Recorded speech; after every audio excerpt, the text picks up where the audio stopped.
60,000 लोकांना 1,000च्या आत पेन्शन. आणि आम्ही मोठे स्वप्न पाहतो. आम्ही जागतिक पावर बनण्याचे स्वप्न पाहतो. पाहायलाच पाहिजे, माझा देश आहे, आपला देश आहे. अरे पण तुम्ही तुमच्या सगळ्यात कमजोर व्यक्तीला मागे ढकलून पुढे चालले का? एक मी नेहमीच आहे म्हणून सांगतोय, आपल्याला सगळ्यांना ती म्हण माहिती आहे की जहाजाचा जो बेडा असतो, तांडा असतो, त्या सगळ्यात हळू चाललेल्या जहाजावरून त्या तांड्याचा वेग ठरतो.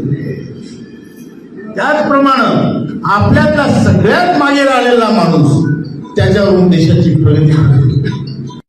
आपल्या नागरिकाची किंमत या देशाने ठेवलीच पाहिजे, याच नाही कुठल्याही देशाने ठेवली पाहिजे. आज तुम्ही बघा, अमेरिकेचा एक नागरिक तुम्ही अपहरण होऊ द्या, पूर्ण देश त्यांच्यावर तुटून पडतो. त्या नागरिकाची एवढी इज्जत आहे, किंमत आहे की अमेरिका पूर्ण बळ त्या माणसाच्या एखाद्या मागे लावतो. बरोबर आहे का चूक आहे? बरोबर आहे. आणि इथं किती वाहून गेले तर आपल्या आकडे कोणी काही सांगतं, कोणी काही सांगतं. बरोबर आहे का? उत्तराखंडात किती वाहून गेले? कोणी म्हणतं 20, कोणी म्हणतं 50, कोणी म्हणतं 500, कोणी म्हणतं 1,00,000. हिशोबच नाही हो. तर आपल्याला त्याच्याशी त्याला उत्तर देणं भाग.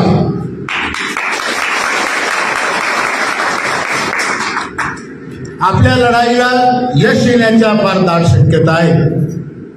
मी परवाच दिल्लीत होतो. 17, 18, 19 आमचा दिल्लीतला प्लॅन होता. आता या मिटिंगसाठी म्हणून तुम्ही बोलवले, मी शब्द दिले म्हणून मी दिल्लीतून काल परत आलो. संध्याकाळी सकाळी इथे आलो. आपले 2-3 लोक तिथे दिल्लीत मी मागे ठेवले. आदरणीय वीरेंद्र सिंगजी जे महासचिव आहेत, आदरणीय PN पाटील जे राष्ट्रीय सल्लागार आहेत, आणि आदरणीय बहुगुणाजी जे आपले राष्ट्रीय सचिव आहेत. हे 3 लोक आता सध्या 1 वाजता, आतापर्यंत कदाचित ते भेटले असतील.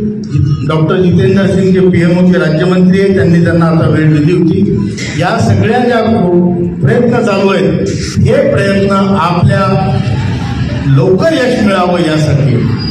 कारण आपल्याला जाणीव आहे, आपल्या कमीत कमी रोज 200 लोक मरतात. EPS मधले 200 लोक रोज मरतात. 185 ते 205 या दरम्यान लोक रोज मरतात. आणि ज्यांना न्याय कधी मिळणार, तो मेला त्याला काय न्याय मिळणार. आणि म्हणून आपल्याला घाई आहे की हा प्रश्न सुटला पाहिजे. आपण इतर संघटनांसारखे नाही, मी आता नाव घेत नाही, जाऊ द्या, राष्ट्रीय संघटना आहेत सगळ्या, पण निवड दुकान आहे हो. दुकानं काढून बसले, जितका प्रश्न लांबेल तितकं दुकान चालेल, असा कार्यक्रम. आता मला सांगा, 7,500 महागाई भत्ता ही आपली पहिली मागणी. दुसरी मागणी, सर्वांना मेडिकल फॅसिलिटी पती पत्नींना मोफत मिळायला पाहिजे 58 वर्षापासून, रिटायर झाल्यापासून. तिसरी मागणी, सुप्रीम कोर्टाचा जो निर्णय असेल तो तंतोतंत लागू करावा IF पेन्शनच्या बाबतीत. ह्या मागण्या आपल्या घेऊन आपण चालतोय. ह्या मागण्या घेऊन आपण पंतप्रधानांशी चर्चा केली, वित्तमंत्र्यांशी चर्चा केली, श्रम मंत्र्यांशी चर्चा केली, ब्युरोक्रॅटिक टॉप लेवलची चर्चा केली. त्याच्यावर सगळेजण हो म्हणताय, किंवा पाहतो म्हणताय, किंवा करून करण्याचा प्रयत्न करतो म्हणताय. मागणारा आणि देणारा या दोघांमध्ये संवाद चालू आहे, किंवा भांडणही चालू आहे, वादही चालू आहे, संवादही चालू आहे. आता त्यामध्ये तिसऱ्या कोणीतरी येऊन म्हणते यांना 5,000 रुपये द्यायचे. अरे त्या बापाचा माल हे करायचा. BMSनी काय मागितलं, यांना 5,000 द्या. अरे BMS जरी तू संघटना सरकारच्या पातळीची असेल तरी तुम्ही रिटायर्ड लोकांचा तुमचा काहीच संबंध नाही. तुमचा संबंध कार्यरत लोकांसाठी, तिथं तर पडा ना, त्यांच्यासाठी मागा ना हक्काच्या गोष्टी. पण ते नाही, इथे येऊन पिवा टाकायचा. तुमचं दूध उकळायला लागलं की यांनी त्यात निंबू पिळलंच पाहिजे. पण हम भी वो आहे, आपण पनीर करून खाऊ. बरोबर आहे की नाही? आपण पनीर करून खाऊ, शाही पनीर. आज त्यांनी 5,000 मागितले कारण त्यांना वाटतं 7,500 मागे भत्ता माझा बाप देणार. अरे या देशाचा बाप देणार.